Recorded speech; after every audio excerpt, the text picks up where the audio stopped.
This thing on? Yes. All right. Good morning, everyone. Good morning.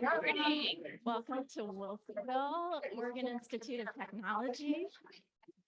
It's great to see everybody.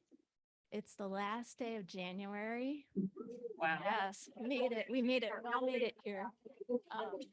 So what I'm doing right now is welcoming everyone. If you can't tell, I just really want to say thank you for making the journey here and joining us here today for our manufacturing quarterly meeting.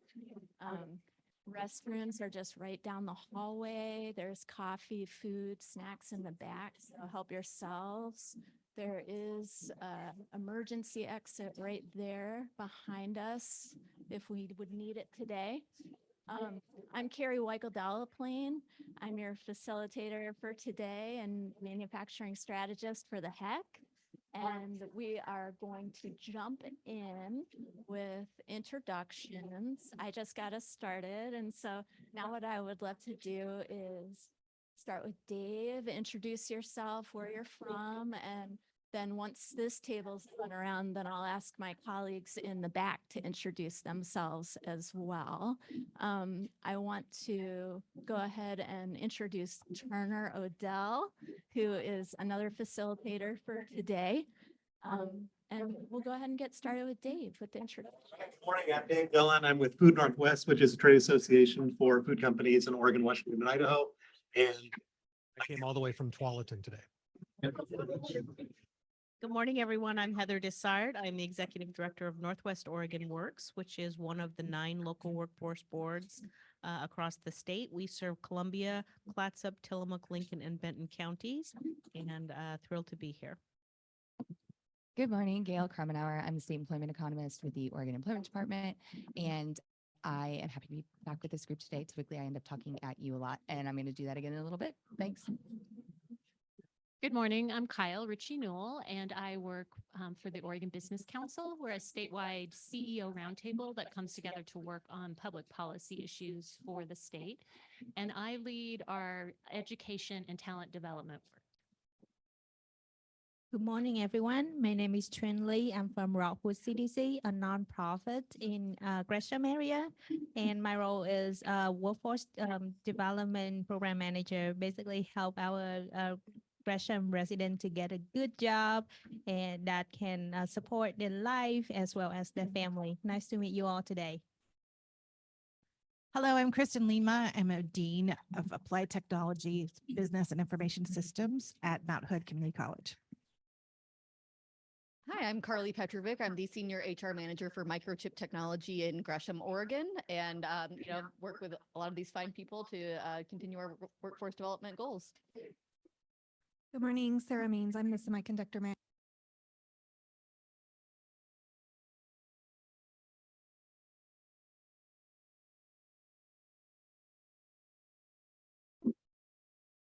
Thank you. Big reach across the aisle there. Dan Findlay, Oregon Department of Education. I'm an education specialist. What I do basically is help out with the workforce and career development pipeline from the high schools on up and hand off to our partners at community college, business, labor, industry, and trades. Good morning. I'm Eric Anderson with SEDCOR. That's the Strategic Economic Development Corporation. We're a regional economic development organization that covers Marion, Polk, and Yamhill counties. And I'm Arthur Chapman with Business Oregon. We're the State Economic Development Department, and I cover the same territory that Eric does.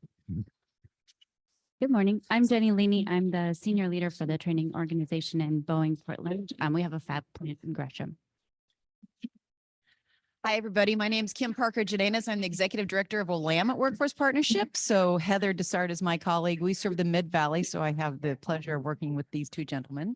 I'm also the chair of the Oregon Workforce Partnership, which is the state association of the 9 local workforce boards. Good morning, everybody. My name is Scott Bruin. I'm with OBI, Oregon Business and Industry. We're a statewide business association. We're also the state of Oregon's Chamber of Commerce, and I focus on tax and manufacturing policy. Good morning, everyone. Mariah Robbins, Vice President of People and Operations at ADEC. Good morning, Jonathan Colon, Deputy Director of Economic Development for Centro Cultural. Good morning, Jennifer Purcell, Director for Future Ready Oregon.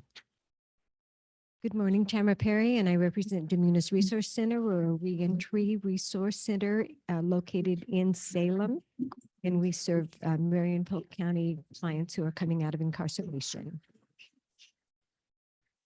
Good morning. I'm Tina Goldberg, Assistant Vice President for Economic Development and Strategic Relations at the University of Oregon. If you need talent, come talk to us. We'll be talking. Kathy Bishop, Human Resources and Public Relations for Gyrus Semiconductor. Good morning, Travis Ryman, Superintendent of the Hillsborough School District. We're trying to make sure that students in K-12 education have visibility to pathways and careers in manufacturing. Good morning, Brandon Bryant. I'm the President and Directing Business Rep of the Machinists Union located in Gladstone, Oregon. Hi, I'm Anna Brown. I'm the Workforce Development Manager for the Port of Morrow in Boardman, Oregon. Steve Johnson. I have a research and consulting firm, NBC Consultants. We focus on minority workforce development, and I'm a member of the State Workforce Talent Development Board. Good morning, Anshuman Razdhan. I go by AR, Vice President for Research and Innovation, University of Oregon. And just yesterday, I was in DC and got the latest updates, both from NSF and NIST, especially on Semiconductor Chips Act. So this is my first meeting, so we'll see. I'm Paul Sheldon. I'm the Senior Development Director for Golden Rule Reentry in Medford, Oregon. We're a trauma-informed organization that helps formerly incarcerated people get reconnected to the community. I'm Abigail Lewis. I'm the founder and executive director of Golden Rule Reentry. We are, as Paul said, in Medford. So we're representing Southern Oregon here, and we serve Jackson County, Josephine, Klamath, and anyone else who walks through our doors. And I'm Sage Lauren. I'm the Chief of Staff and Executive Director of College Relations for Portland Community College. Good morning, everybody. My name is Jared Reve, the Director of Manufacturing for TimberLab, a holistic mass timber solutions provider in Oregon and South Carolina. Thanks, Jared. This is Ronan. He is here to help out with a lot of great stuff that we're working on, and yeah, that'll be great. Have the team introduce themselves. I'm going to let the folks who are here observing and supporting introduce themselves as well, so we all know. Hi, everybody. I'm Miranda Scheiding. I work in the Office of Workforce Investments as a program manager at the HEC. Hi, my name's Alex Bruno. I'm a research and data analyst at the HEC for Future Ready Oregon. Hi, good morning. I'm Julie Purse, and I'm a grant program manager at Portland Community College, working on a semiconductor apprenticeship program, as well as a mass timber training initiative. Good morning. I'm Celia Nunez. I'm the Deputy Director for the Office of Community Colleges and Workforce Development at the HEC. Hey, good morning, everyone. I'm Sarah Foster. Many of you know me because I facilitated your last meeting, but I am the Healthcare Industry Consortium strategist at the HEC. Hey, everyone. I am the Communications Specialist for Future Ready Oregon at the HEC. And her name is Laura Edom. My name is Carrie Thomas, and I am the Program Manager with Future Ready Oregon, also at the HEC. Hi, I'm Sarah Shin, she, her pronouns. I am one of the Workforce Ready Grant Administrators with the Future Ready Oregon team.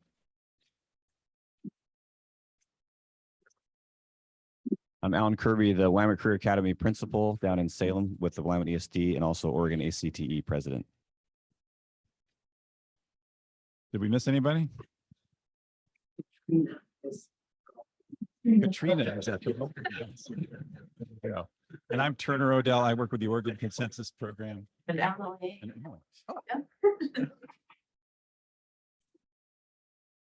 Hello, everybody. My name is Emily, and I am the new office specialist at the Future Ready Oregon team. This is my 2.5 week at the HEC, so I'm very excited to be here and learn more about all the things that are going on in the manufacturing industry. Thank you. Thanks. And I'm Turner Odell, again, Oregon Consensus Program at Portland State University. We're here to help Carrie and the rest of the HEC team facilitation. Mariah to welcome everyone. Good morning again, Mariah.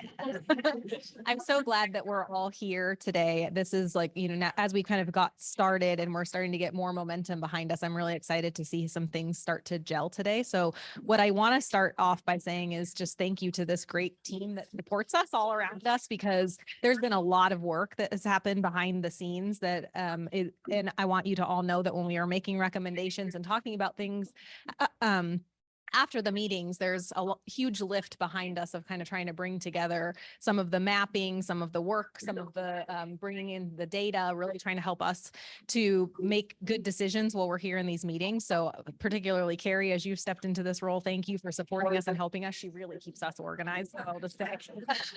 And welcome, Emily. So excited to have you as part of the group as well.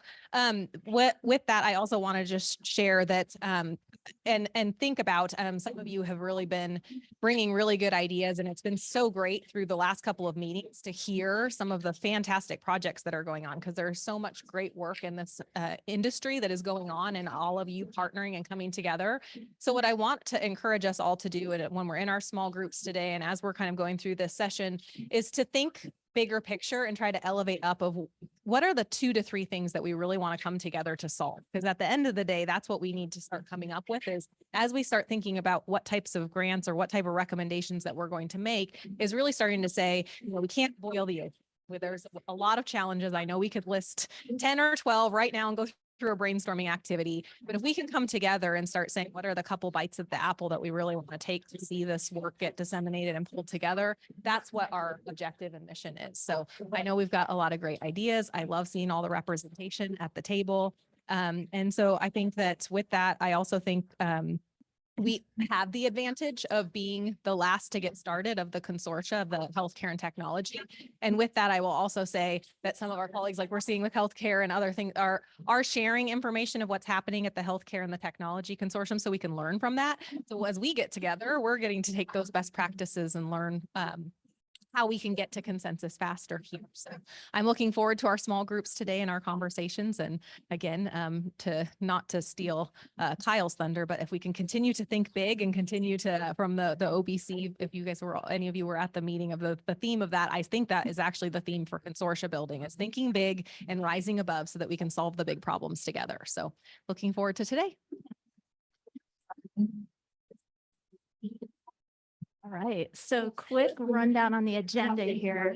I'm going to turn it over to Ronan in a second to do public comment and then approve the minutes. And then we're going to launch right into a presentation with Gail, who's joined us. Thank you, Gail and Molly. And from there, we'll ask you to break into small groups to think about the data that Gail's presented and what your impressions are, what we might need that we don't have. We'll go ahead and reconvene, take a break, and then we'll move into a pretty action-packed session where we're gonna, as Mariah said, we're gonna really talk about what are the 3 most important things, and let's prioritize them.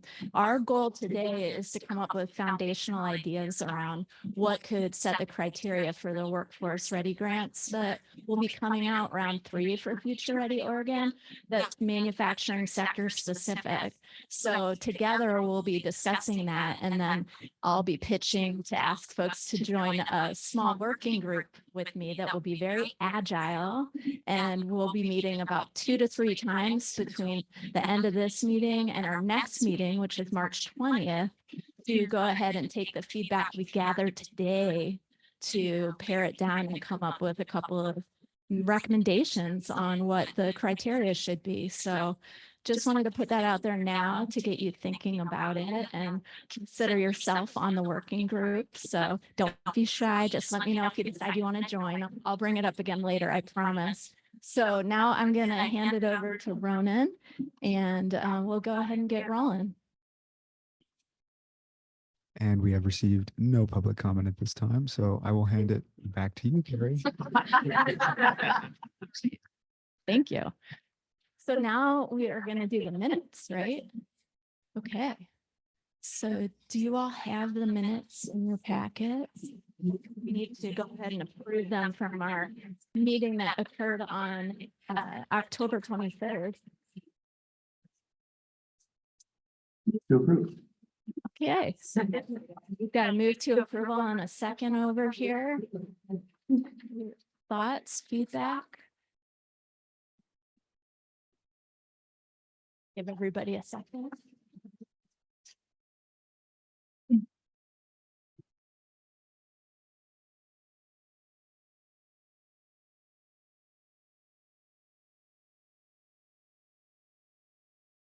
All right. Everyone in favor of approving the minutes signify by saying approved. Anyone have concerns about the minutes that would you like to discuss prior to moving on? Okay, looks like we've approved our minutes. Look, we're working. Everyone. Great. All right. So now what's next? Let's jump into the data refresher and survey results. Yeah, we'll go ahead and get rolling. Thanks, everybody. Well, Gail, coming up, I should have mentioned at the beginning, Ed is still with us. Right, thank you. He's ill today, so I should have mentioned that on behalf of the chair. He's just out today. Thanks, Margaret. Can everybody hear me if I just talk like this? Darn it. Okay, not everybody. Sorry. I'm raising it, I have my hands and. Anyway. All right. So. Yes, please. Not that I really like to stand behind in front of you, but I just need a place to sit. Okay. Can you all hear me okay? Okay. Good morning. Again, Gail Kremenauer. I'm with the Oregon Employment Department, and I am state employment economist in the research division there. I've spoken with you before, but for anybody who's newly joining, we have been really actively partnering with the Higher Education Coordinating Commission on all of the Future Ready consortia and initiatives since even before they were law. So we've really been appreciative to be able to be an active and engaged partner in it. And one of the pieces of that is continuing to provide the latest snapshots because even, the economy keeps moving and changing. And so just here to give a quick 10 to 12 minute update on kind of the latest things. Some of these will be what you've seen before, but the latest version of them. And I always try to add in a couple of new fun things as well. So as we're moving on to the next slide, I'm going to start quickly with a labor force update. What you're looking at here is the unemployment rate for both Oregon and the US. Both of them were the same in December. That was 3.7%. And that's relatively low in terms of historical standards. So this goes all the way back to 1976. And this line is right here because this is kind of the line where it's what we would consider really low unemployment. And we have only been here a few times in history. And one of those times is now. And I'm sure everybody who's trying to hire can feel that. And so as we switch over to the next one, again, one of the things that I think can be a common misconception is that unemployment is low in some areas or some areas, are really struggling while others are not. And so this is the lowest, highest, and current unemployment rate in every county in the state of Oregon as of December. And you can see that across the board, the current or that blue dot in the middle is much closer or at the lowest unemployment rate ever than it is the highest one. And even in these areas like Crook County, Lake County, Klamath, Josephine, where it's closer to 5%, which is, notably higher than the 3.7 I said for the state. In these areas, that's about as low as it gets. So even if it is higher in some areas of the state, those areas tend to have higher unemployment in the first place. So next slide. I'm going to switch quickly to employment numbers. So Oregon still has more jobs than we did before the pandemic recession, although we're not still consistently expanding. So Oregon's added 37,400 jobs over the past year. And slightly more than half of those gains, about 21,600, occurred just in 1 month, January. So we've really seen the pace of job gains shift, especially in the second half of 2023, where if you look just kind of at that last 6 months of the year, on net, we added 1,900 jobs. So that's much different pace if we take the first half of the year out. So that's something that we're keeping an eye on. And one of the things the employment department does every year is these monthly numbers that we get that are kind of the right now are based on a survey of about 7,600 employers. Well, there's about 200,000 business units in the state of Oregon. So as those business units are all required to provide their information to us for administering unemployment insurance benefits, we get the full records of everybody that's been employed with them. And so we go back and match it all up and make sure that we got our first guesses as close to right as we could. So we're doing that process right now, and all of the information for 2022 and 2023 will be revised as of March 5th. So it might look a little bit different the next time that we talk than what I'm saying right now. But as of right now, and we do more checking than most states do, we double check ourselves a few times a year, and most states only do it once. And so as of right now, it looks very much like the pace of job growth has shifted with that downshift to only adding, an average of 200 jobs a month for the past 6 months. Again, geographical dispersion. Oops, sorry, can I go back one? Thanks. That's okay. Geographical dispersion. Again, not all jobs that came back landed right where they were when they went away. And so that we're seeing these darkest shaded areas here are places that also have fully recovered, have more jobs now than they did before the pandemic recession.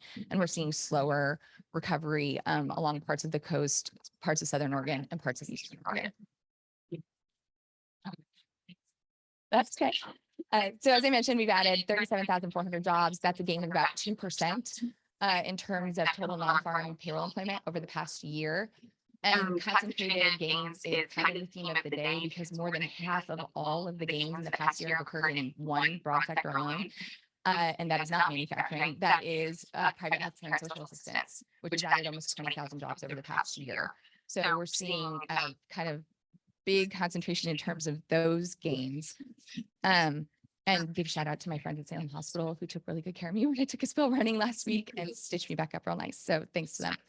I'm glad. But the healthcare and social assistance sector has grown by 7.2%, which is much faster than the 2% overall.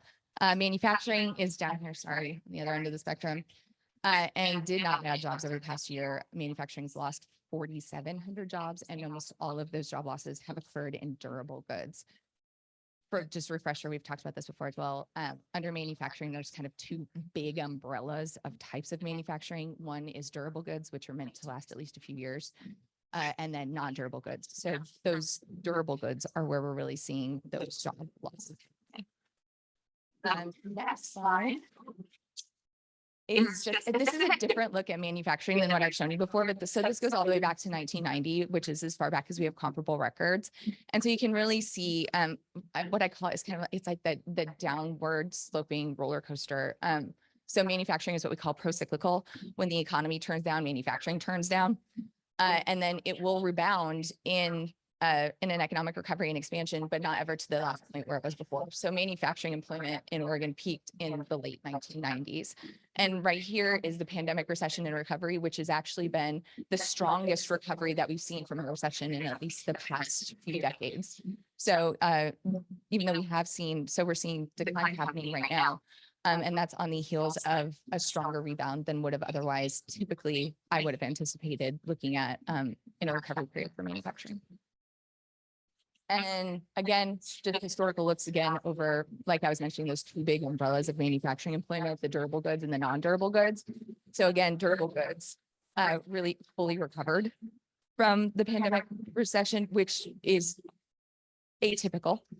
And then what we would also, what's atypical right now is that we would typically see non-durable goods, things like food, beverage manufacturing, stuff like that, really just take off during a recovery and expansion. And that's not happening right now. So I just kind of, as we flip to the next slide, this is the published, there's hundreds of components of manufacturing, and we don't have enough information to publish every single one of them every month, but we do get some major categories. So looking over the past year, there are a few that have grown a little bit: transportation equipment, primary metals, and paper manufacturing. And then the biggest losses have really been in computer and electronic product manufacturing, which I do think is interesting, and yes, is at odds with all the conversation everybody's having about the CHIPS Act. So just put that out there. Next slide. One of the last two things that are on for me to cover in this quick bit of time together are current hiring demand and long-term employment projections. So Oregon, the employment department, we're one of maybe 3 to 5 states at most that does our own job vacancy survey. Thank you for businesses who answered it. That's how we can share stuff like this in the detail that we can, other states cannot. where businesses tell us the jobs that they're actively recruiting for and say, what's the starting wage? Is it full-time? Is it permanent? What education does it require? How much work experience? And then there's an open-ended response to say, if this job is difficult to fill, what is the primary reason why? And so, just the quickest snapshot here, we can see job vacancies have definitely come down. In the fourth quarter, so any given time between October and December, there were 65,200 job vacancies in Oregon. And that does seem quite a bit lower than those record highs we spent about a year over 100,000 in that huge hiring surge following the pandemic recession, that 2 years of recovery. So it's down quite a bit now, but it's still at the highest point that we've ever seen for the fall, going back for at least a decade.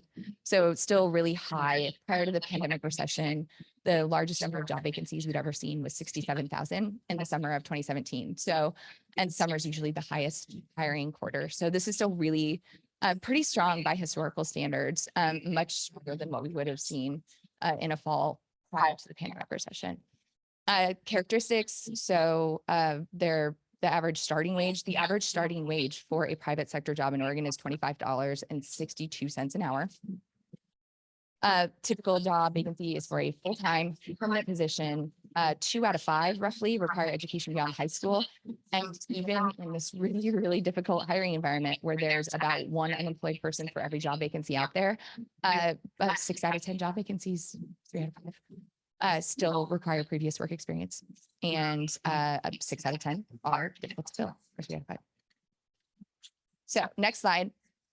This is just job vacancies in manufacturing. And the last time we talked, I was really worried about how low this was because it was summer and that was kind of a winter level of hiring demand. So we've seen that job vacancies, even though manufacturing has seen employment declines, manufacturing employers are still hiring. And so we saw job vacancies rebounded back up above 5,000 in the fall. And the largest number of job vacancies between October and December was for this catch-all, all other production workers, team assemblers, industrial machinery mechanics, CNC operators, and general maintenance and repair workers. So those were the top ones that employers told us they were hiring for last quarter. And then as we switch and look at longer term growth, we recently released our long-term employment projections from 2022 to 2032. And so if we look at just over the next year, our friends at the Office of Economic Analysis, they do kind of that short-term growth forecast. And they're pretty in line with what we've been seeing in terms of recent job trends, where they're anticipating that we're only going to add about 15,000 jobs over the next year. So slow growth, but growth. If we look longer term, we do expect employment in Oregon to grow by 10% between 2022 and 2032. Keep in mind that 2022 is the first year of growth in there, which we know was kind of a banner job growth year when we were in strong recovery from the pandemic recession. So the subsequent years would be slightly slower than what we would have expected to see in that first year. Nevertheless, so job gains of 10%, so 221,000 new jobs, and that's net new jobs from businesses that are either expanding or newly formed businesses in Oregon. So private sector growth is at 11%, government at 6%, and self-employment at 7%. One of the things that I will close this out with here in the next couple of slides is that net growth isn't the most of what happens in terms of job openings in any given year. For every 1 new job added by growing or expanding businesses, Oregon employers have another 9 job openings that require newly trained workers to replace those who are either leaving the labor force, retiring or so, or making a major occupational change, working in manufacturing to working in healthcare or something. So if we put that net job growth and these replacement openings all together, it's a total of roughly 2.5 million job openings over the decade. Yeah. So I'm almost done, just a couple more slides here. Where I'm just highlighting manufacturing for us. So manufacturing's growth rate is expected to be 7%, the addition of 14,100 jobs over the 10-year period. So that's a little bit slower than the overall growth rate and right about in the middle of the pack in terms of broad sectors, but still growing. And then next slide shows what I was talking about with those replacement openings though. So overall, there's going to be a little more than 200,000 total job openings in manufacturing. So again, just a bunch of opportunities, even if it's not the fastest growing industry, many opportunities as people are retiring, leaving the labor force, things like that. And since we're on our last slide that I've got here, one of the things I wanted to highlight from our long-term employment projections, and there are other ways that people can match this up and look at this too, but I only have a little time with you, and I just wanted to give you one sweep of the type of information we have.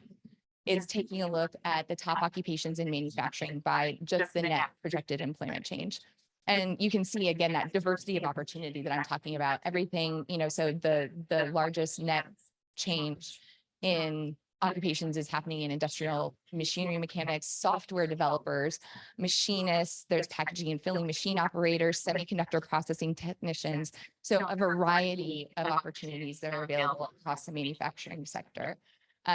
Because even though we think a lot about, production lines and things being automated and things like that, there are many different types of operations, financial, HR, management, and, be on the line that are happening when you're in a manufacturing facility. I think that's it. Any questions? Yes. So I kind of said that right when you were talking about that. So if somebody gets a job in HR at a manufacturing company, that's considered a manufacturing. It's what, so for our information, if you are an HR specialist that's, working at, a manufacturing facility, you're on the payroll of that manufacturer, and therefore your job is in manufacturing. Yes. Golden rule question period. Just to make sure I understand, it sounds like you're talking about job openings as a good thing. Like that's an indication of a healthy economic sector? I don't really have a like a subjective thing to add to it. There's a certain volume that happens. And one of the things that tends to happen, for example, in leisure and hospitality, is you tend to see that people have a shorter duration in those jobs. So you'll have more job openings, even if you had less overall growth in the industry. If the duration that somebody typically spends, being a cashier is 18 months versus their typical duration on the manufacturing job, might be 18 years, let's be optimistic, then you're going to see fewer job openings because there's a longer duration of folks on average in those roles. So I don't know that it's good, bad, or indifferent. It's a measure. And yeah, for employers that are expanding, or industries that are expanding more, you're going to see a larger number of net job openings. And for those where there's either a larger rate of people transferring out, like I worked in leisure and hospitality all the way through college and then took a job in professional technical services. So I made a major occupational change. And I don't think that's good or bad or indifferent. It's just low.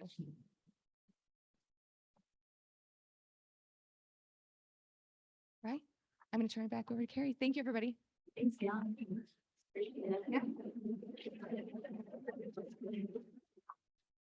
Right. Now we're going to go ahead and jump into data that was provided by many of you. This is the member survey that we put out back in December, and about 20% of you responded. So thanks to those who provided us with some data. The guiding questions, the questions in the survey are around what are some of the highest, what are the 3 top priorities in manufacturing workforce needs? What specific strategies have you identified to attract a diverse workforce? Are there policy barriers that impact our ability to move these workforce priorities forward? And finally, what are the priorities or strategies that can be advanced with funding? So we had a pretty even mix of respondents. We had it broken up between education and training, employers, and community-based organizations to give you the breakdown. So the first question, what are the priorities? We had some themes emerge from you, which centered around education and training, essential worker supports, outreach, engagement, and marketing, and advocacy for industry. So some of the things that emerged as top needs for manufacturing workforce are around IET model of education, which is integrated education and training, which provides people with their training with a complement, a set aside course that's integrated in languages typically, or adult basic education, to help folks move through the material and make sense of concepts and learn things in their language, and also think about concepts that they might not be familiar with extra help. So that definitely is something we've seen come up a lot in terms of needs in education and training. Of course, incumbent worker training and upskilling is showing up a lot. Additive manufacturing is coming up as an emerging technology and something that we want to think about curriculum for. Let's see, what else did I want to highlight for you? Transportation and childcare. That's not probably a surprise to folks. We've got a lot about needing to get the word out to people and helping them see themselves in manufacturing. One thing that came up that I thought was interesting was someone mentioned, could we leverage WIOA money for marketing to the public? What's WIOA? Oh, thank you. It's the Workforce Investment and Opportunity Act. And it's federal money that comes to states to help support workforce development training. And actually, a lot of the money is administrated through the HEC and to the workforce development boards and the workforce development boards and other agencies for training. So that's, hopefully that answers your question. But currently, as far as this person knew, WIOA doesn't actually support marketing with the funding, and that is a really big need in the community. So we definitely have advocacy for industry. The theme of payroll tax breaks for employers to provide training, both for incumbent workers and possibly new workers, is definitely emerging. Before you get too advanced, I just wanted to make a comment about the incumbent worker training and upskilling. Excuse me. What we see as local workforce boards is when we do incumbent worker training, let's say we have like a large shipbuilding company in Astoria that we have done some heavy equipment training for. And what happens is those workers then get that training, they advance in their careers, their salaries or income goes up, and then what we like to see is the backfill. So they are leaving those jobs that they were doing, and then all of a sudden there's 12 more job openings for people to step in and fill them. So it's really a win-win opportunity. Thank you for making that point. Anyone else want to add anything? So this is the question around priorities or strategies that your organizations have determined to advance a diverse workforce. Again, you'll see the English language learning training, the integrated support for learners emerges as a practice strategy. Partnering with community-based organizations, we know that's a really important piece of this. Wage transparency came up. I didn't expect that. So I thought that was an interesting point. That's a really big equity piece right there. And then also, there's the emergence over the last decade or so of AR/VR tools to provide remote training to folks in rural areas, or folks who maybe don't have a CNC machine at their school, you name it, but using AR/VR as a leverage to help train people who might not have access to the necessary equipment. Some of the policy barriers that folks identified as a challenge to move these priorities forward have to do with a lot of lack of incentives. Again, you'll see this theme coming out, lack of incentives for industry to train directly. There's less of a focus on training incumbent workers and more promoting job creation out there. Whereas, Heather just made the point that incumbent worker training can lead to job creation, which is something that people don't often think about. There's been some challenges identified with apprenticeship and creating earn and learn opportunities for students under 18 in manufacturing. So some hope that there could be some policy to help advance that. Lack of wraparound supports. We know that's been a challenge. This one, perception there's more support for big industry versus small employers. That comes up a lot. And finally, some additional themes here: inability to track K-12 student outcomes after graduation and beyond, and a lack of funding and support, again, for outreach and recruitment efforts. So this next question is around what priorities or strategies can you advance with funding? Plenty of them. What came up from you as the respondents were that funding could help us develop curriculum and cultural competency and trauma-informed care. The idea about supporting tax breaks for employers to provide the training, aligning curriculum between employer needs and the CTE state plan, a lot about alignment with curriculum and manufacturing needs. So then we've got more of the wraparound support mentioned again, the childcare, stipends for housing, food, behavioral health, and other supports. Obviously transportation.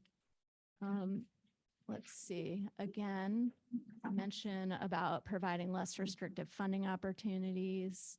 We need more marketing that could be advanced with funding. And then credit for prior learning is something that comes up that's known as CPL. And that's when people receive credit for learning that they've done in the past. It's actually a really big equity issue in higher education around honoring people's learning from previous chapters of their lives towards credits to advance a degree or certificate.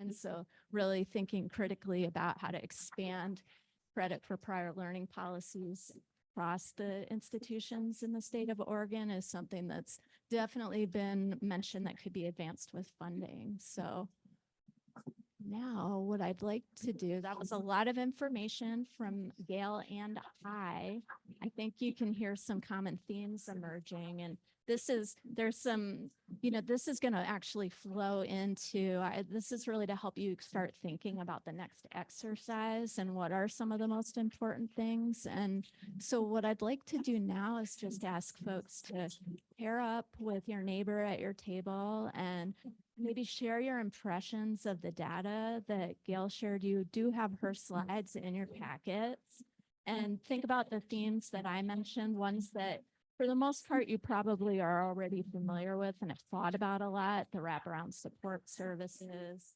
tax breaks for industry, lots of big priorities. So if you guys could talk about, what your impression of the data is, if there are things that you might like to know that we weren't able to cover today, that would be great.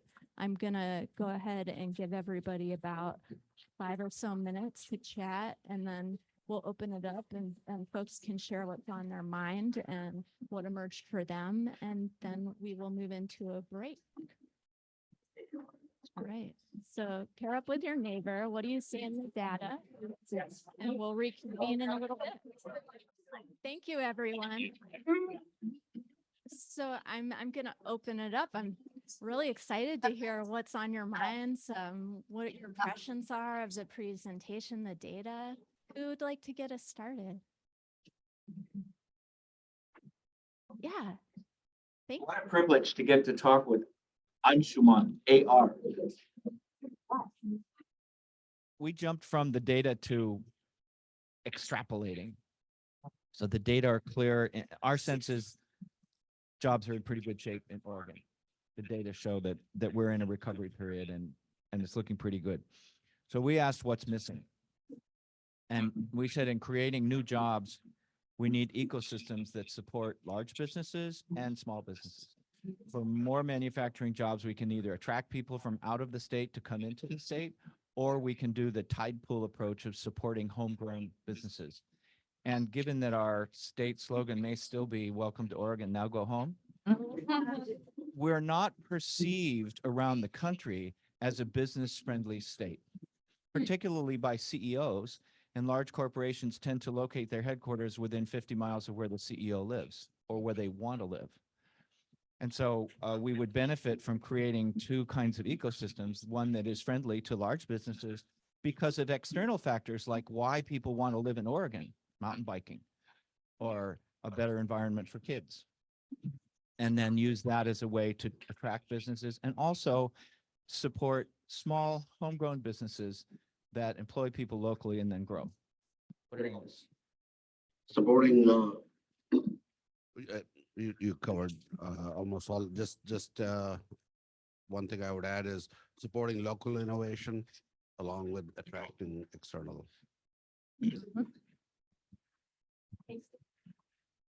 Other folks? Questions, comments? Okay, I'm gonna start over here and work my way around. We talked about childcare because that always comes up, and just creating opportunities to allow for childcare providers to be able to serve more kids, particularly infant toddlers, because we know that's super expensive. Incentivizing the latent workforce, I think, is really important. We know there are folks out there who aren't working. How can we talk them into working and coming to work for manufacturers or others? And on-the-job training programs, we got into that. With the workforce boards run on-the-job training programs, and it's just cash in the pocket of employers. So how can we promote that and make sure it's funded adequately?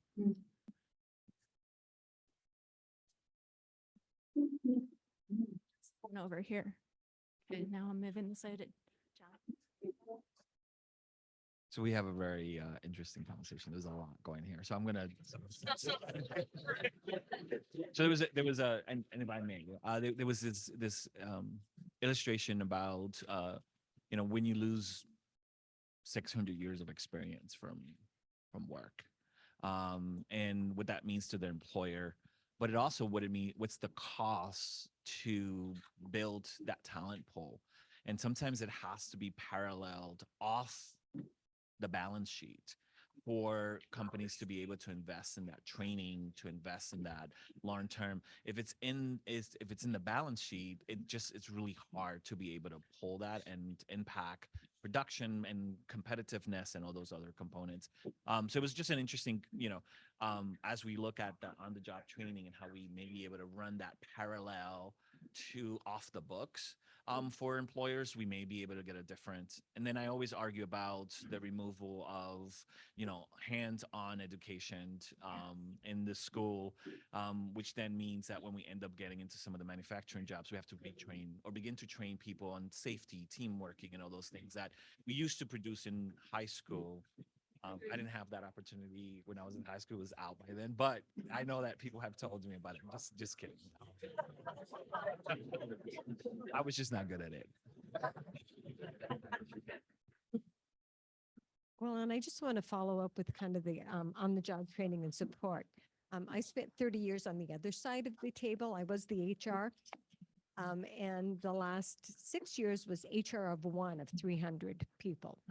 So I'm managing payroll, recruitment. I'm managing the whole thing. And I had a lot of workforce, coming to me going, I have money for on-the-job training. And that was wonderful. And I go to a production manager and say, bring me a structured training plan and I can get you in. And he goes, what? So what I would like to see is, yes, I understand there's money there, but we need liaisons from that money to the individual HR departments to help support them, especially in the small industries. The big industries have larger, capacity to kind of help move that around. When you're a person of one, that means you're working until midnight trying to get something set up to take advantage of the program. Training.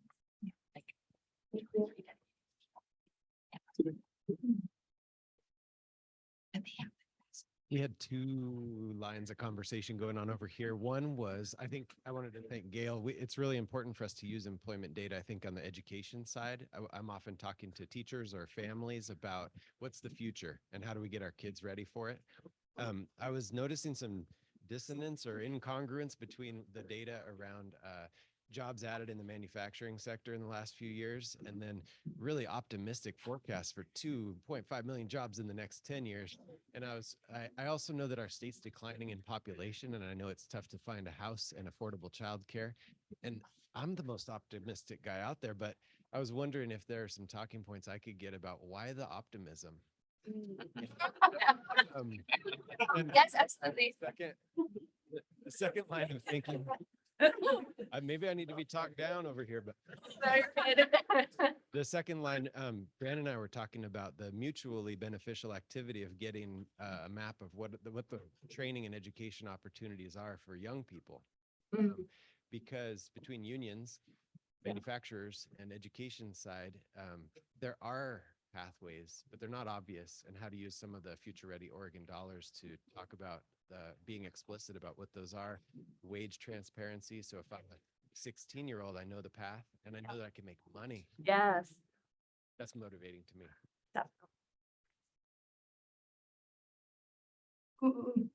Pick me. Gail has a response. Thank you, Gail. Thank you, Oh, you're welcome. And it's actually, I was surprised that nobody asked about it because in literally all of the places I've been in the past 3 months, every single time I've been asked about population. And it's a really good question. And so one of the things that I'll point out is that we've grown our population for a generation, for 40 years. Every year we've seen more people, and primarily it's people moving here, more people moving in from other states and other areas than people moving away. That's called net in migration.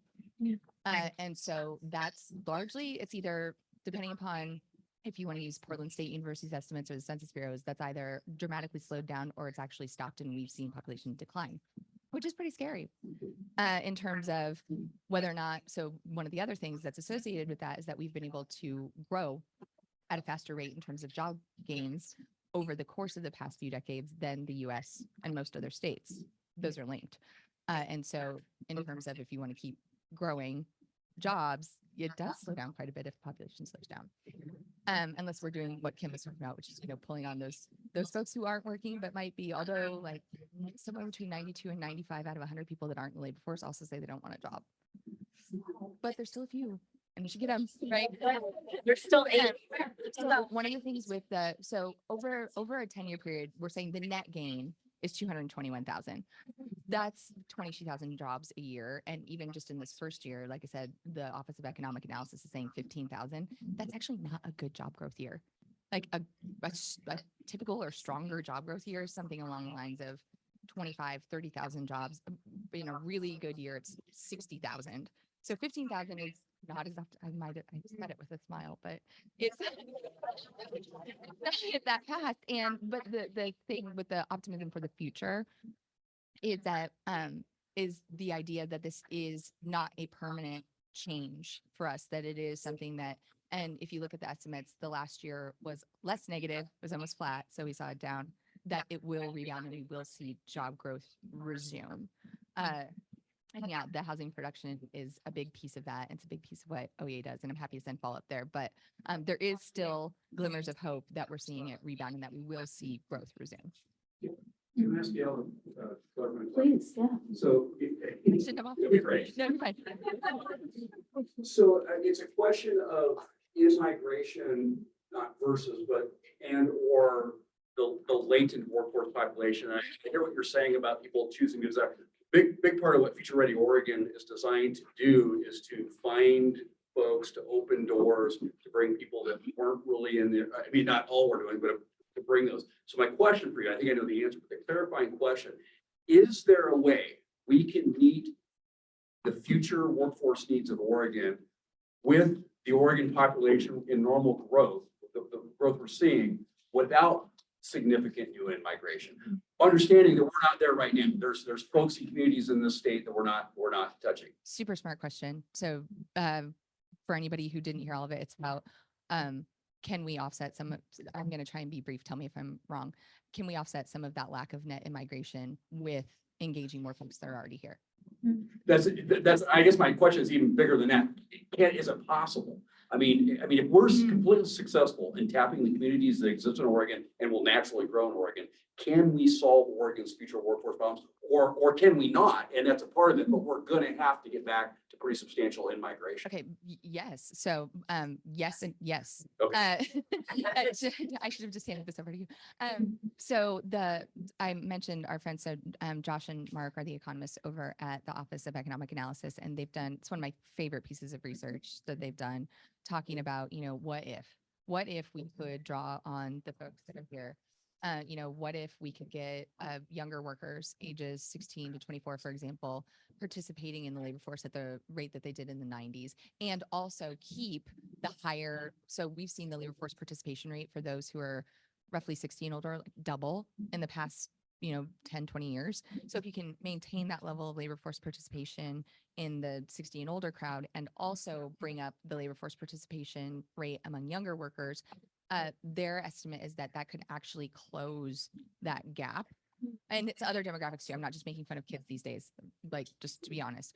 But just there's different demographics, different, gender and, other characteristics too, where if you could get greater parity, either back to historical levels or on par with counterparts, you could close that gap for a while. So you could do it for a while, but eventually, and they another thing to share around, they issued a report just a couple of weeks ago talking about this. Eventually you'll still fall short. You'd have to have, if your goal was, not everybody's goal is, if your goal was to continue to have stronger job growth than the US, then you would either have to have more net migration or offset it with productivity or automation or some other version of something to get more output with the workers you have. Okay, thank you very much. Just have another question for Gail to kind of dig into it a little more. So I want to touch on the need for targeted outreach and engagement and the funding for it. So when I look at a lot of this data, I try to attach it to the population.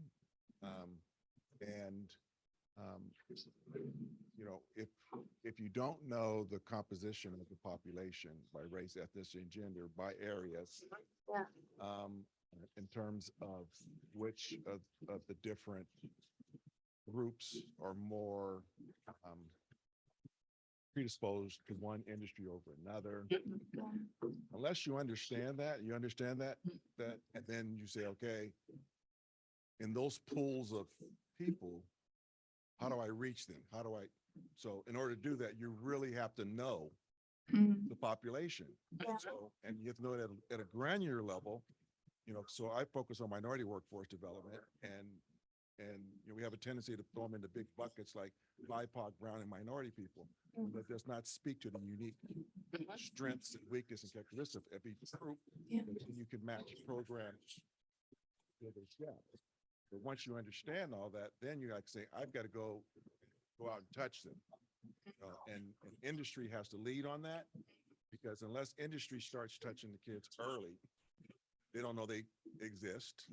And then those other groups that you said, you got to find those that have the skill sets and knowledge to step right in and start learning right away. Unless you're intentionally trying to target and find it. So I say all that is that the workforce opportunity investment, they need to add money for targeted outreach engagement, because that is critical. All the work you have to do in order to do that, you have to really understand the population in the state. You to effectively allocate your resources effectively to the populations that have the highest rate of conversion. Carrie, can I just echo? I was gonna add to that.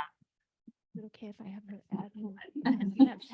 Sorry. Hand it over to the stage. I totally agree with you. And I think it's more than just adding money. I think it's changing the law, because right now the law says that for the most part, and I think there may have been some changes, and Kim can verify that for me, but that the law says that marketing is the M word and not allowed. People have been complaining about that forever. So yes, to the additional resources to be able to do, because that's part of outreach, right? Can we put ads on TV to let people know we were there? We were saying OJT is the best kept secret that nobody knows about. So yes, I just wanted to say changing the law itself is important at that point. And Steve, I hand it over to Steve. Thanks, Carrie. Yeah, so I actually wanted to dig in a little bit more because we also talked about the loss of manufacturing jobs and then kind of with the, obviously there's those huge projections. When we're looking at the loss, is that, because we talk to a lot of employers that can't fill jobs they currently have listed, is it actually employers that cut jobs, or is it only like, is there an overlay of jobs that are out there that just aren't filled? Like, how does that? If it's not filled, it doesn't count as a job because it's not on a payroll, right? So they might have somebody who left and then they haven't refilled that yet, and then that would show as a job decline, right? So Yeah. if somebody retires after their time, they put in their time they're retiring, and then you put out an ad for that job and you don't fill it for a couple of months, then you've got to come back and tell us, well, I have one less job than I did before. So there is there's undoubtedly some of that. There's also some cuts that have happened as well. So I haven't looked at it in about 6 months. And so it could have changed a bit in the past 6 months, but the last time I looked at it, there were a handful of counties where the number of manufacturing business units had declined by a small number. But in almost all areas of the state, there were the same number of manufacturing business units. Those units had less jobs. That's helpful. Yeah. Again, that's 6 months ago, so asterisks. Yeah, thanks, Sage. To others, other thoughts? Okay, back here.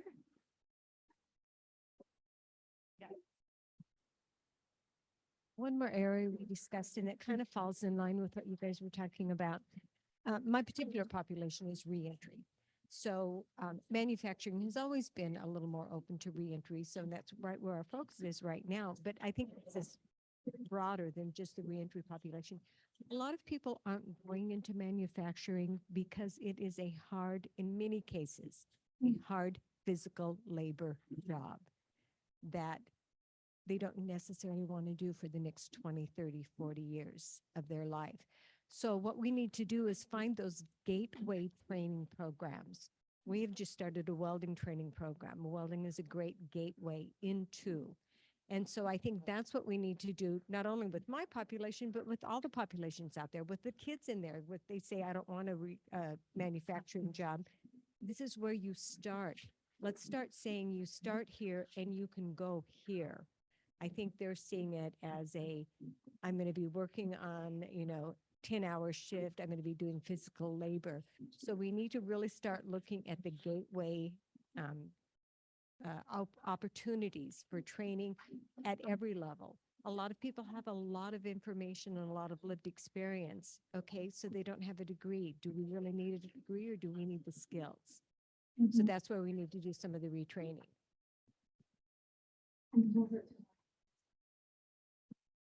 So my comment is actually just to level set. And I'm sorry for those of you who already really understand this, but I do think it's an important context for all of us to understand as we're trying to build programs of the operational impact of things like on-the-job training or what actually happens. So, you've got the HR perspective, which I totally agree with you, like the HR strain of like, well, if you make me develop the training plan and I've got to place them and then I've got to get the supervisor ready and all those things, that piece. But I think that this group knows how to solve that. The challenge from an operational standpoint is that each of those supervisors is given a goal, whether it's monthly or quarterly or annually, of the number of backflushed hours they have to meet and the utilization of their labor. So it's not paying for the person that's on the job training. Because if we don't, it's great if they're being paid to be there. But what ends up happening is usually what you want is your most senior person to partner with that person on the job training. So what you just did is took away half of the backflushed hours or more every month that you're going to get. And the utilization of your labor that may have been 60 or 70% before just dropped. So to get your supervisors excited to come do that, then you have to actually get the organizations to incentivize the supervisors differently and set their goals appropriately. Because if they're still going to be held accountable for the same utilization and the same backflushed hours, and there's no way that they can possibly do that even working overtime when they're training somebody 50% or more of the time, they miss their metrics. So that's the problem and the challenge. So if we want to solve on-the-job training, it's not just paying for that person. It's how do we get that person there and support the organization so that their productivity metrics are not in the toilet? Because I will just tell you that every time I support this from the HR side of things, and I'm schizophrenic, right? Of like, I've got to support HR, and then I like have to support our operations team, and I'm getting my CEO. Why is your utilization so bad? I'm like, I'm so sorry, we're training. But it's, it's even, if you've got, we've got over 900 direct labor hours. So, or 900 direct labor employees. So I take them off the floor to watch one video on corporate communication. I just lost 900 hours for the month. Right. So you just think about that from an hours perspective. And that's how a manufacturing industry is typically, their performance is measured. So that's just something to understand of how it impacts it. So when you're not getting employer support, that's why. That's the problem we've got to solve. I have a question.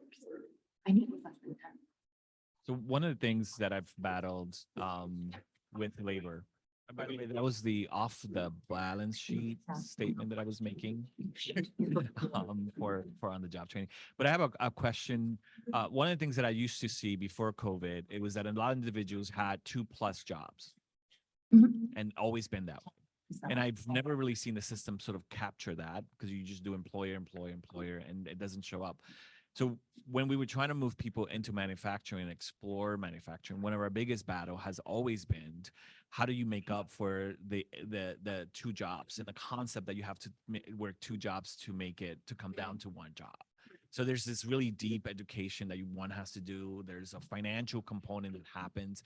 I think COVID has helped us to sort of look at people not settling back to 1 job maybe, or not going back. So one of the things that I think that we will see is that people are not necessarily going to go back to the 2+ jobs that they used to have. And in some households, when we were doing emergency rent assistance, it was like 5-6 jobs coming out of that household. And you had a lot of work to do to move that composition of that household to get back. So that's been our big struggle with moving people into looking at a 1 job. And the mix of, overtime and, shifts and 1 week on, 1 week off. And, but because of where we are right now, it's a great opportunity to really look at moving people who used to have 2 jobs or 3 jobs, to really look at how they could get into manufacturing with 1 job because they've sort of had to come back.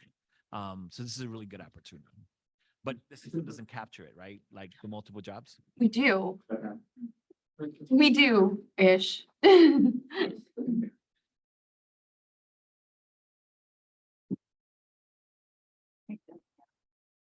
Thank you. Okay, so the concept that we call is multiple job holding. So that's the measure. So there's a little bit of a limitation on it, and that, again, this isn't going to capture. So multiple job holding in Oregon actually now is the lowest it's been since at least the mid-90s. It's a 4.6%. Yes, it was 4.6%. Thank you. So about 5 out of every 100 folks hold more than 1 payroll job. So multiple job holding it's usually typically about 5%, and has been. It declined a little bit following the pandemic recession, and it could be attributed to a bunch of different things, but wages really went up. We saw this large increase in wages, and it was larger than inflation, which was also large. And the biggest gains occurred at the bottom of the wage distribution, which is folks who are more likely to need to be working multiple jobs. Pair that with extra stimulus and things like that. And there were folks who didn't have to work 2 jobs anymore. So it's not gone down significantly. It's down from 5-6% to in the 4% range, but it is down. That's payroll. There's also this kind of side gig, not payroll stuff that people are doing too. And so that's captured by the Census Bureau's non-employer statistics. And they just released the 2020 data. It's 2024. They just, I talk about the lag in that data a lot because it's increased, and it would be incredibly helpful to see, especially this is the period that we really want to take a look at and say, like, what were people doing? So, were people not working in restaurants because they didn't want to be face-to-face, they're running DoorDash instead? Like, that's the data set that can tell us that. And it's almost 4 years behind right now. So there's a second measure of that that could be there. But a lot of them when we did the data that we have seen in the past, shows that a lot of folks don't even call that a job. Like even if you tell them, you know, like, and they're like, oh no, that's not a job. It's just like a thing that I do. It's just a side gig. And so, but if it's at least $1,000 in income, it shows up on those non-employer statistics from the Census Bureau, because it's on your Schedule C in the taxes. And so it'll show up there. And the largest increase we've seen in that, it's grown by almost 50% over a decade, is not surprisingly in driving. So that's something that's kind of been a longer term piece there. All right. Thanks, everyone. This will make it quick, and then I'll move into the break. We'll take a 10-minute break. Sorry, didn't mean to keep us from break. I just wanted to jump back a little bit and add kind of an exclamation point to what Mariah said. I do facilitate the training organization at the Boeing Fab plant. We have all the OJT, we have all the new hires, we have all the apprentices, and not just our managers measured by how many hours they get. Our staffing heads are set by how many hours. And if I can't prove my apprentices are earning amount of standard hours, I can't get more apprentices. So it's not just that our managers don't want to, it's that our industrial engineering and our finance is not set up to allow us to bring those. That adds risk to our business, right? So thank you.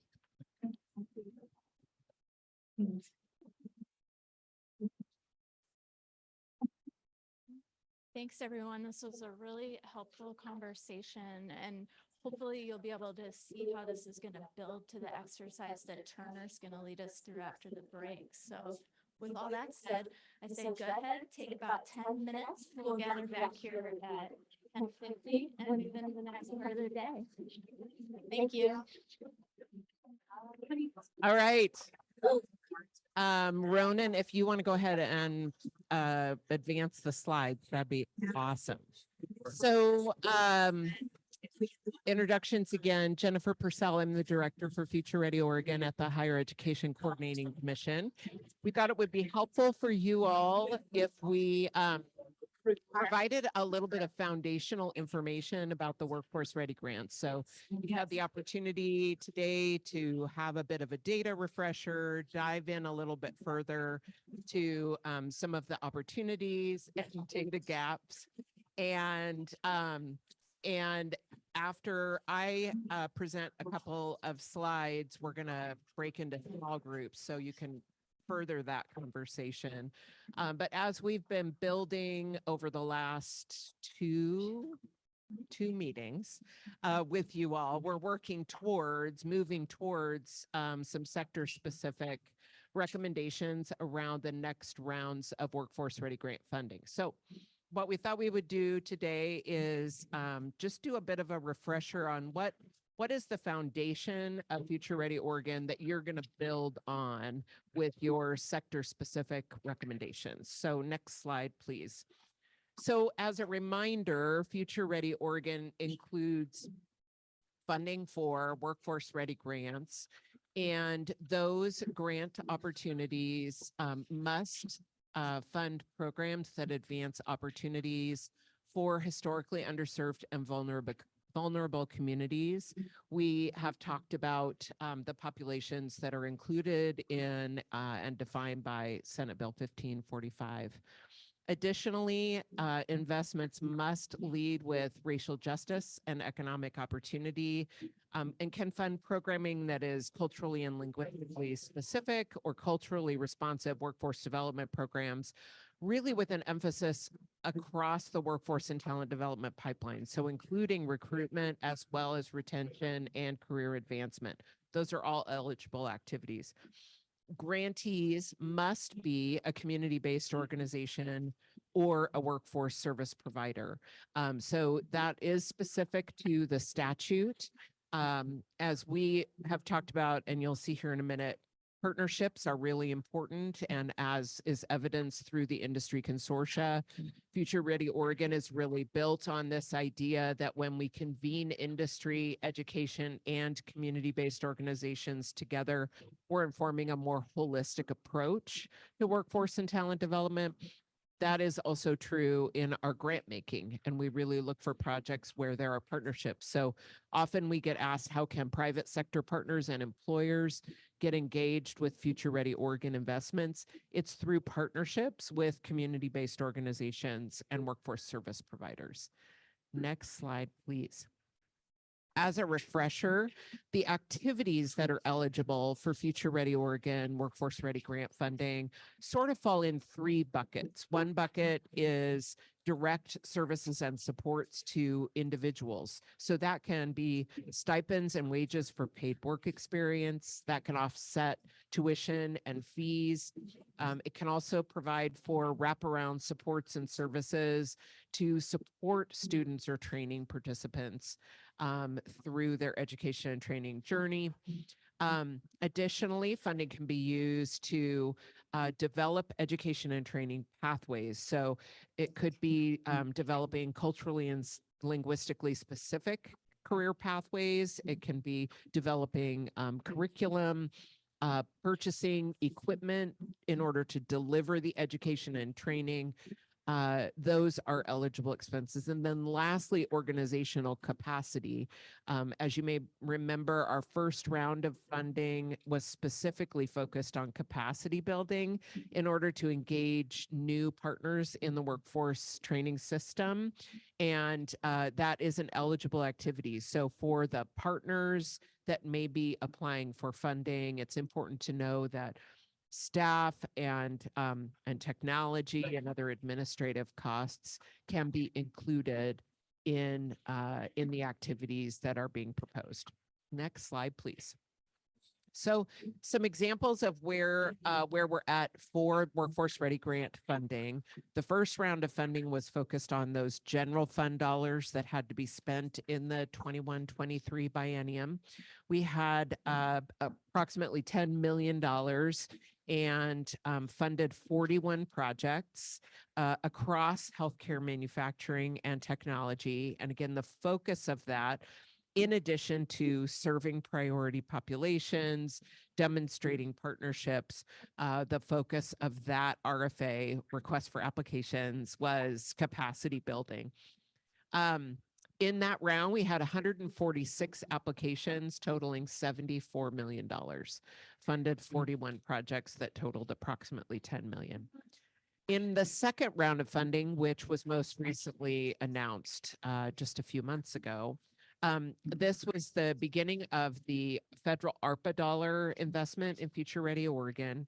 And the criteria really focused around innovation and collaborative partnerships with an emphasis on serving participants more so than capacity building. We received 165 applications totaling over $250 million. And the total awards, we awarded 30 projects in total that was approximately $35 million.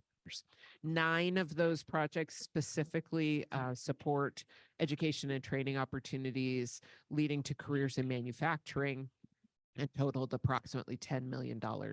There were, I believe, also 9 projects that serve multiple sectors, so healthcare, manufacturing, and technology. So the 9 here is those that were specific to manufacturing. And those projects were in the process of developing grant agreements right now.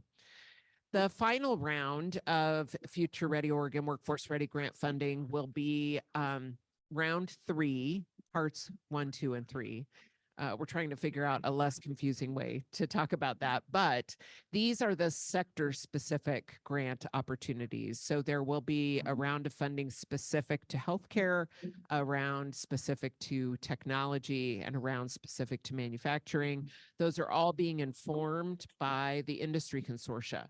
So your job between today and at your next meeting will be to advance recommendations around how we prioritize the manufacturing specific funding opportunity. You will have $12 million available for that round of funding for manufacturing. And we anticipate that if you advance when you advance your recommendations at your next meeting, we'll be able to move into that request for application in April, in the April-May timeframe. All of that funding has to be obligated or under contract by December 31st of this year. So I've been told I can't take vacation. So I will be signing contracts and grant agreements on New Year's Eve. Yes. So that is sort of some foundational information for you all on where we've come from and where we're headed. Next slide, please. What you are going to be, oh, you can't even read that. In your packets on the left-hand side, there is a one-pager that talks about what you're going to be doing in your small groups. I'm not going to introduce you to that, but I believe it's on the back side of that handout. There is an outline of some suggested criteria that you might consider. Jonas, you're making me less confident in what I'm saying. Okay, my packet has it. I will share.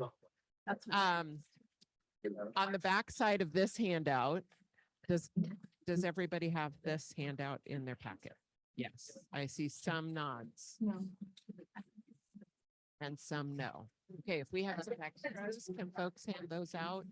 On the back side of, did you find it? Yep. Okay. It is in your packet. On the front are the instructions, which we're going to walk through in a moment, but on the back side is the content that you can't see on the screen in front of you. This is essentially, this is some ideas for what criteria you might consider going into that round 3 RFA. So you all might consider a recruitment and career exploration specific RFA for manufacturing. You might consider the research and data needs of this group and whether or not there's a research project that you'd like to focus on. Curriculum design is another example. Paid work experience. We've talked today about some earn and learn opportunities and what that might include, or a focus on career advancement opportunities.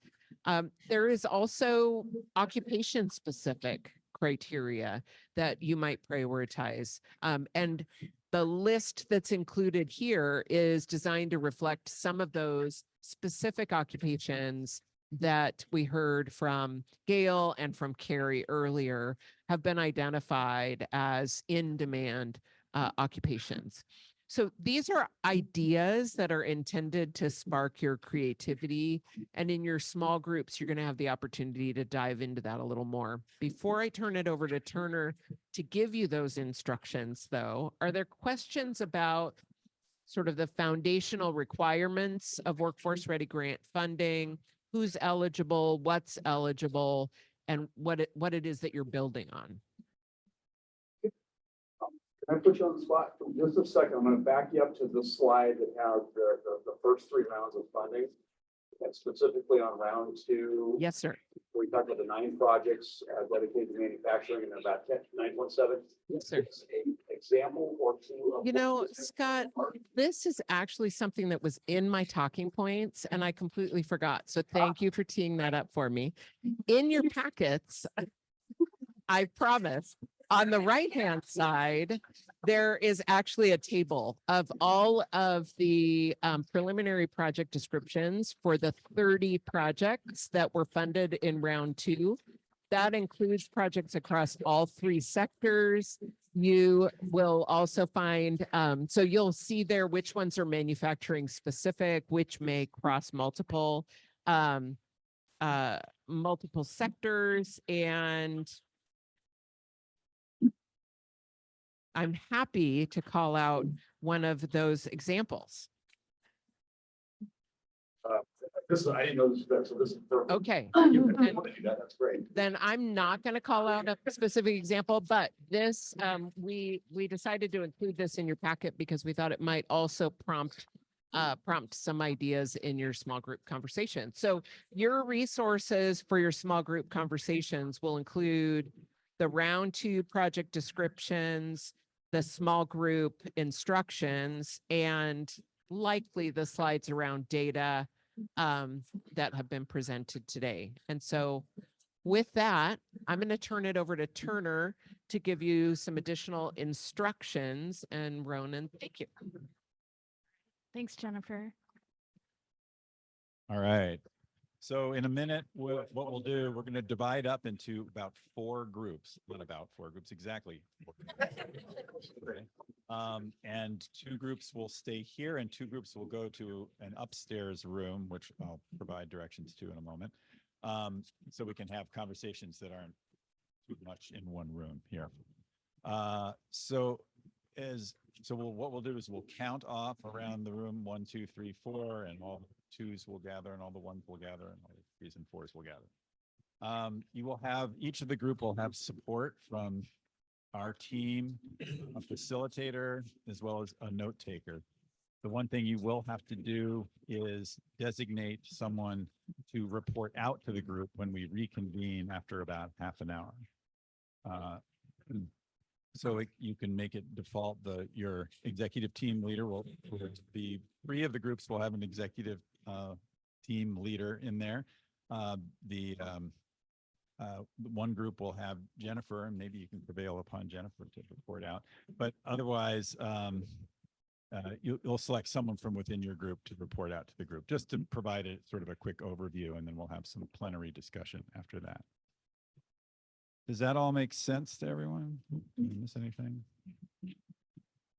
No, we have the questions are up there. You have that slide. You also have that set of questions in more detail on this sheet, the sheet that you all do in fact have apparently.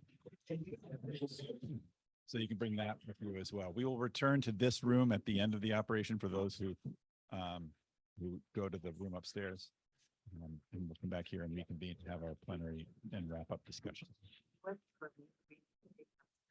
So we will, giving you a few minutes to get up there, we'll probably get started with the breakout discussions at around 1/4 and we reconvene back here at 1/4. So 30 minutes later, we'll reconvene back here, and then we have about a half an hour to debrief.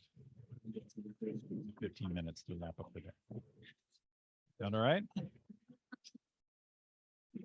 All right, we're going to go clockwise. Jennifer around the room. You all know the drill. 1, 2, 3, 4. Remember your number. That's the one thing. 4, 1, 3, 4, 1, 2, 3, 4. 1, 2, 3, 4. 1, 2, 3, 4. 1, 2, 3, 4, 1, 2, 3, 4. 1, 2. Perfect. All right. And groups 1 and 3 will go to the upstairs because Jennifer and I know where to go. So, but just to be clear, it's very easy to find. It's if you go either up the stairs or up the elevator, depending on your preference. It's a room down the same corridor or the one over. 201. 201, room 201, and it's right near the landing at the top of the stairs. So groups 1 and 3 to the upstairs room, please. All right, well, I'm going to let each of our reporters report out on what the discussion led to in each of our 4 groups. And I'm going to hand it over to Mariah first for group 3. Thank you. We had a really great conversation discussion. Our group really focused on putting a finer point on some of the areas of the criteria and what are the criteria we'd like to focus on. I think number 1 and 4 were primarily the areas that we were really talking about. When it came to really that awareness piece, we were really talking about pipeline and pipeline development, whether we had a good conversation around youth, but it can be pipelines from a dislocated worker program, whatever it is, but creating those pipelines to get folks into an organization, and then how do we help create that training and move them along through the organization. So pipeline for development was something that we were saying was really kind of a finer point on that focus. And then we talked a little bit about some of the myth busters and is there an opportunity to educate employers on what's possible. We were even having a conversation in our group around the fact that you can't have a 16-year-old in a manufacturing facility and things, and it's just not true. So how do we get employers to understand what they can do from a on-the-job training, from a internship, apprenticeship, and it could be a good way for us to create broader access and create more programs that get people into those from the education system or other places by making sure that we have some good understanding of what is possible.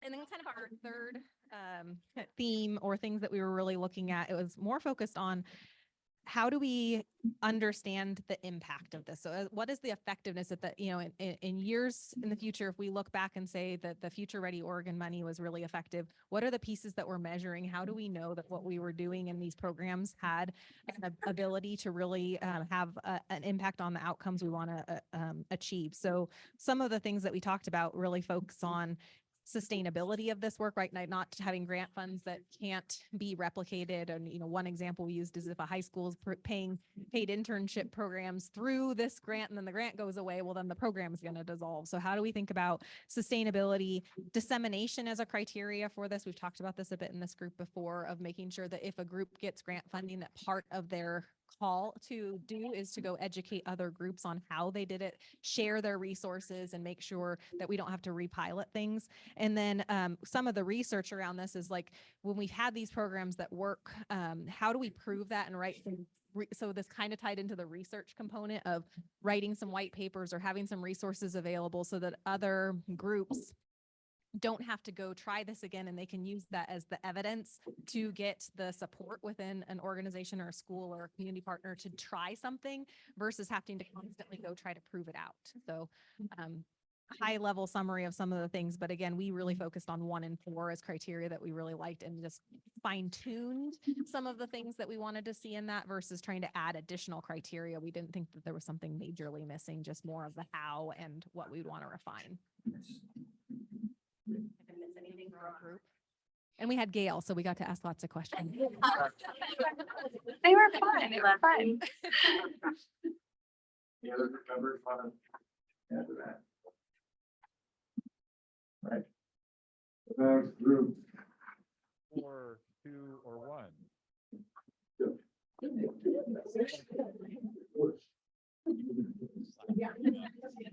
We spent an awful lot of time on the on kind of those 6 criteria levels, and really went through there. And one of the things that was hit right away is the curriculum design aspect of that. Probably could be embedded elsewhere, so maybe it wasn't solid as a standalone criteria. Number 6, we spent some time that it was too vague, and what we should more focus on are transferable skills in the world we live in. But then past those criteria that were already on the sheet, we really added a whole bunch of things. We talked about from an education standpoint, looking at more of a holistic, sustainable sort of aspect, and including K through 12. K through 12 seem to be one of the missing elements from what we're talking about so far. We talked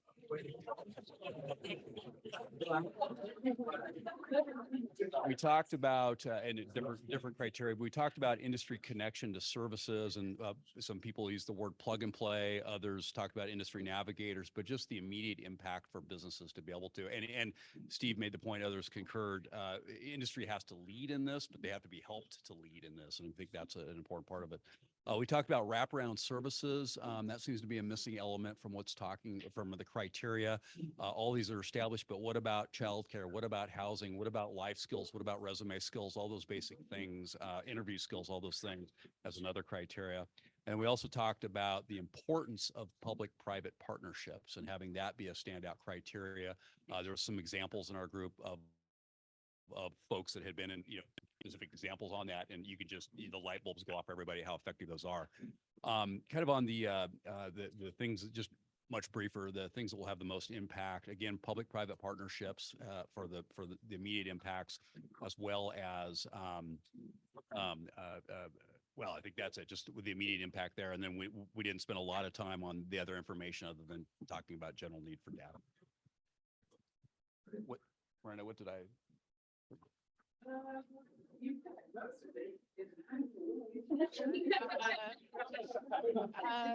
I think really the only other pieces were another piece of emphasis on the outreach and marketing component and incorporating that into this.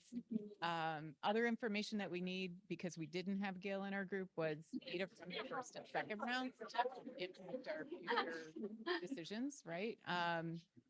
There was a little bit of talk about the guidance for the public and private partnerships. And I think this comes back to what you had said, Kathy, just about replicating best practices and having some familiarity so that people aren't reinventing the wheel, and then having some adaptability to what this looks like in different regions. I think that's it. Yeah. Thanks. Anyone else from that group? Who's good? Oh. Unless you would like to go first. Go first and then go in. Yes. I'm not gonna repeat this. I'll go last and then I won't have to add it. Can everyone hear me? Yes. So a lot of the things that have already been talked about have been reinforced. So ensuring that we're thinking about marketing and bringing in people into manufacturing jobs, culture. So, and the whole kind of K-12 career pathway, talked a lot about that. The one thing I did, we got into the occupations. And one of the directives that I think our work group came up with is really having the funding working group look at occupations that have transferable skills. So we talked about some of those more entry level jobs like mechanics, repair workers, entry level technicians, and really looking at if any of those occupations have transferable skills. So thinking about potentially an RFA around that. I think that's it. Emily, my colleague, was taking notes, so she probably has a better list. But Jonas, or anyone else, did I miss anything? Well, that was pretty good. I can have that.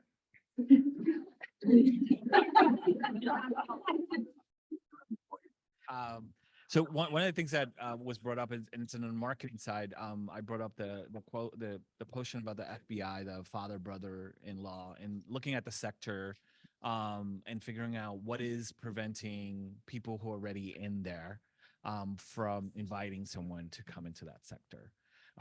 They are the ones who are both our most closest advocates and our supporters in getting people into the industry, especially when they invested 25 years, 30 years, 15 years. So it'll be interesting to sort of on that marketing side and to really look at how do we bring and bridge that. And yeah, that was that. And then we talked a lot about sort of looking at smaller employers, smaller manufacturers in that distribution across our state. Can I add Mary? I probably nobody knows who that is.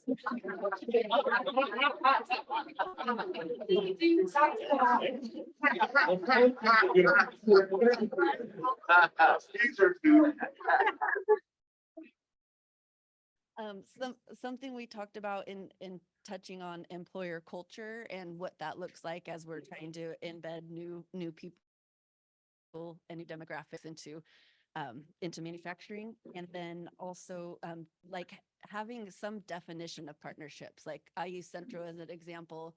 I think like 20 people listed them as like their partner, but like what does that look like, and how are you gonna make sure they can do all of the things that you might be writing? So just maybe having some clarity around that. Anyone else on that group? First down to you. And I would like to just go on the record that by saying nobody knows who Phil Donahue is, I did reveal that I know who Phil Donahue is. Just to be clear. I do like a microphone. All right. So group number one, I'm going to reiterate a number of things just to sort of re-emphasize that there's some emerging themes. And then I think we did have a couple of unique conversations. In terms of what was missing from the list of criteria, we talked about that outreach around not only the different types of jobs in manufacturing, but the different kinds of manufacturing in Oregon. So the diversity of opportunities there. And then in the criteria, we also talked about, and I think this has come up a couple times, the importance of employers understanding what resources are available. And we talk about career pathways and resources for students, but we haven't really talked about what resources are available for employers to connect to what's available in terms of recruiting and training talent. We also talked about the importance of systems alignment and making sure that what we're advancing around, for example, employability skills, is aligned with what we're thinking about for Future Ready Oregon investments and other career connected learning opportunities, and making sure that there's some consistency there. So those were identified as things that might be missing from the criteria. I think I'm going to try and make these 3 priorities for funding that would have the most impact, really around incumbent worker training. How do we focus investments on upskilling, particularly individuals who might be in entry-level jobs in the manufacturing sector, to more advanced mechanical repair tech, the mid-level opportunities, and management and supervisory opportunities, making sure that folks have the skills they need to move up within career opportunities in manufacturing.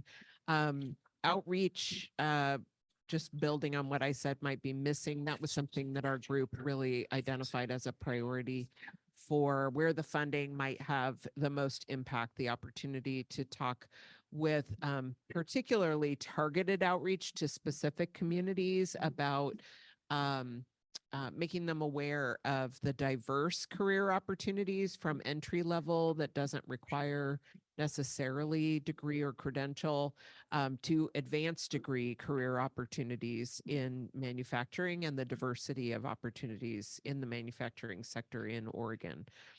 And then I'll lump the other 2 into one and say that the group really felt like every funding opportunity should require some component of essential employability skills with the sector-specific training, and that there should be an emphasis on outcomes reflecting success for the individual employee, student, training participant, as well as the employer. And we talked a little bit about how we might measure success, and those could look like degree or credential attainment, they could look like employment, they could look like career advancement, but also requiring some sort of metric that demonstrates the return on investment for an employer when we're talking about earn and learn opportunities. What, did the training open up access to new markets for the employer? I wrote some of these down. Did the employer see an expansion, an increase in employment overall? What are some ways that we could measure the success for from the employer's perspective? I think that was it. Oh, and then the last thing we were supposed to ask was, what other information do we need? And I think we've heard a lot about the sustainability of the programs, how we can make sure that programs are sustainable beyond sort of a short-term boost in funding. But also, we've heard from a number of programs that there's really high demand for the program. Last time we heard from Mount Hood and partners around the incumbent worker training, and I'm going to say 100 applicants for 40 spots. Does that sound right? It was 100 for microchip and 80. Oh, it was 180 and 40 at each and 40 employer. spots. 48 total. 40 24 for total each. spots. Okay. My math was off. 180 applicants for 40 spots. So then the question came up in our group, if that demand is consistent across other programs, what's happening to the 140 individuals who didn't get into the program? Are they being redirected to other opportunities? Are they waiting for the next training opportunity? And so if there was a way to better understand that opportunity gap, that was something our group talked about a little bit. Group number 1, did I miss anything?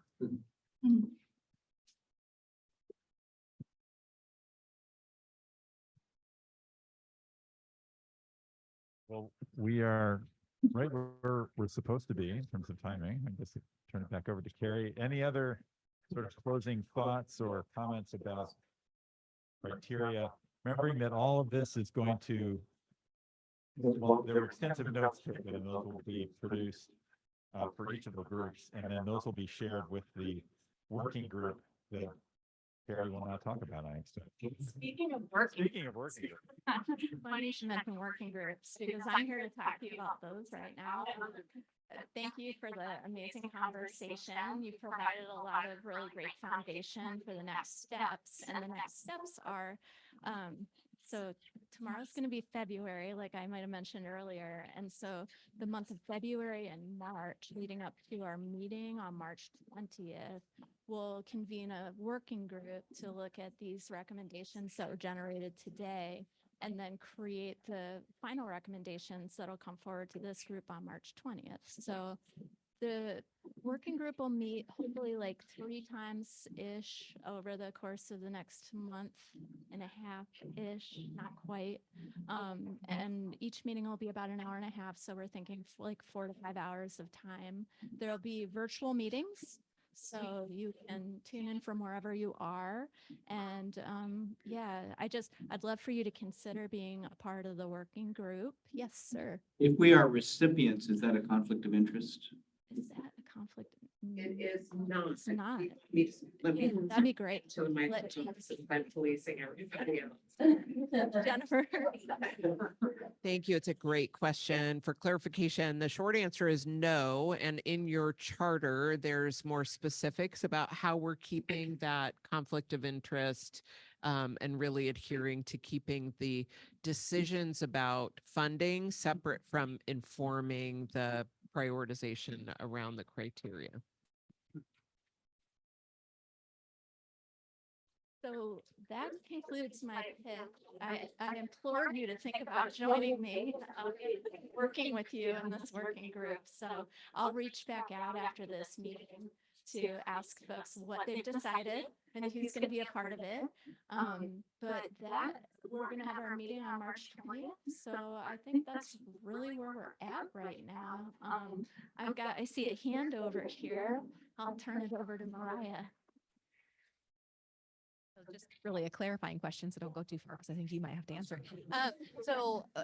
What have we learned from the other consortia, and what would you say is the optimum number for your working group? Like, what are you looking for? Because it's like I'm assuming it's a smaller subset of this group, so you're looking for something specific.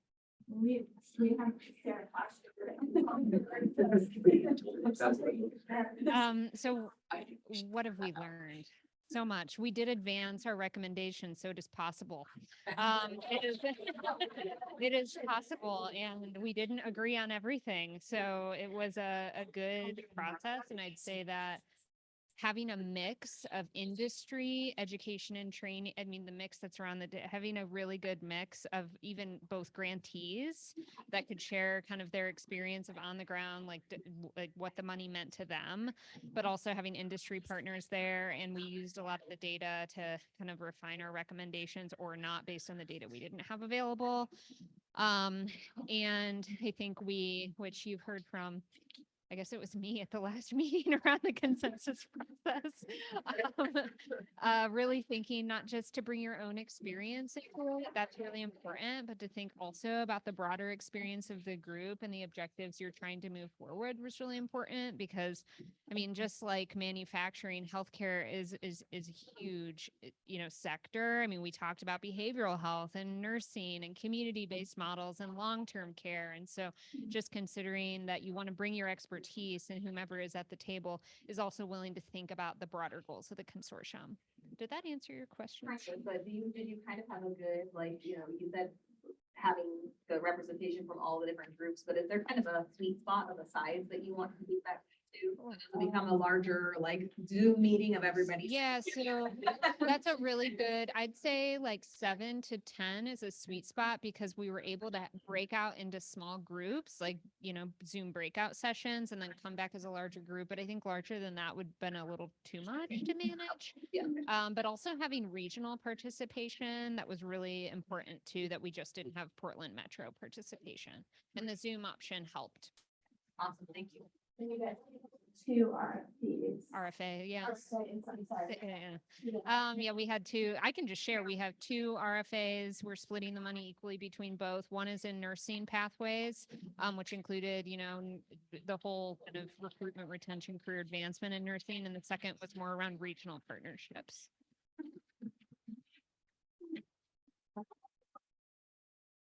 Anybody else for the good of the order?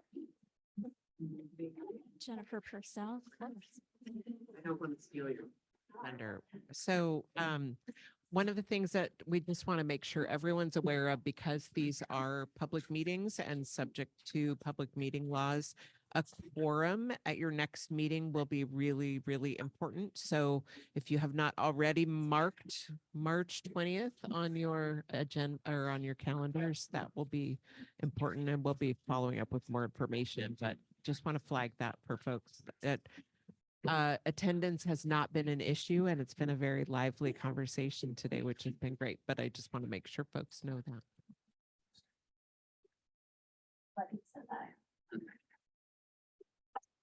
Okay. Any closing remarks from okay. All right. Well, thanks everyone. It was really great having everyone here. I really want to shout out to the Future Ready Oregon team for all the hard work today and helping make this happen. All of you who took the time to come here. Thank you. Thanks for being here. So reach out. I'll be in touch with you, and safe travels to your next destination.